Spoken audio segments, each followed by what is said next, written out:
Welcome to our channel. Today we will be answering some frequently asked questions by the students of O levels. The first question that several students ask is whether or not they should take tuitions. Taking tuitions depend on two things. First of all, their duration. Taking tuitions the whole year means to study the same thing in school and in tuitions. This, in my opinion, is waste of money and time. In my opinion, going for tuitions should be your last option. Going for tuitions the whole year is not a good option. I would suggest you to take tuitions a few months before the CIEs, just for the sake of quality revision. Many tuition centers offer extensive revision classes and workshops before the CIs. The second thing that matters while deciding whether to take tuitions or not is the subject. Tuitions for subjects like English and Urdu won't help you much. However, other conceptual subjects like physics, chemistry, accounts, etc. may require some extra attention. If you feel that you are unable to focus on such subjects, the first thing you should do is to reach out to your subject teachers. But if you still feel that you can't focus on the subject and require some extra attention, you may go for tuitions. As far as subjects like English and Urdu are concerned, you can attend a few workshops in the end to have a better understanding of the subject. As a result of attending these workshops, you can learn some great tips and tricks to answer your exam questions and ace the exam. The second frequently asked question is when to start preparing for the exams. To be honest, this varies from person to person. In my opinion, the right time to decide when to start preparing for the exams is after the midterm result. By the time the midterm arrives, you would have covered around 70 to 75% of your entire syllabus. So the results of your midterms would be enough to judge yourself and decide how much practice do you need. Sharing my personal experience. I appeared in mocks without studying for any of the subject. This was to help me judge how much I know and how much more practice do I need. We can't actually tell you when to start preparing for the CIs. You yourself need to decide it. However, we can guide you on how to prepare for the CIs and how did we prepare for our CIs. This leads us to the third question of our video, how to do effective preparation of CIs. The first thing to remember is that quantity doesn't matter. The quality of preparation is what matters. Therefore, spending more time studying doesn't necessarily mean that you are studying effectively. The first step towards effective preparation is extensive practice of past papers. Past papers not only gives you the idea of the type of questions that are asked in the exam, but is also a good source of completing the syllabus in a short time. Many paper ones, which are MCQs, also help a lot in concept building. However, you should not only rely on past papers, you need to have other study materials.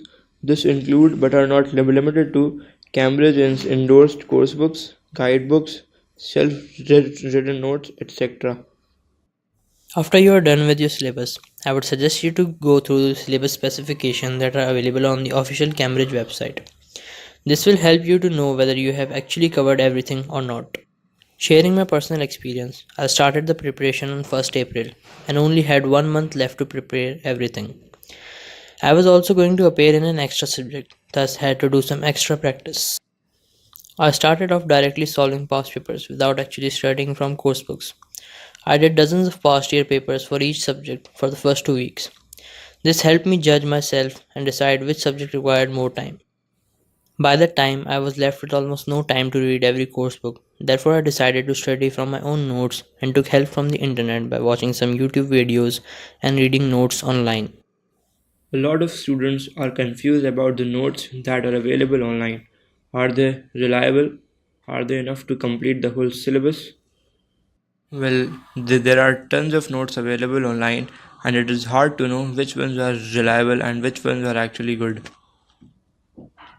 You can't actually tell which ones are good unless you read them. Therefore, you should first skim and scan the notes thoroughly, and if you feel that the content is good, you may continue to read. Apart from this, you must also check how recent the notes are. Cambridge frequently makes changes to their syllabus.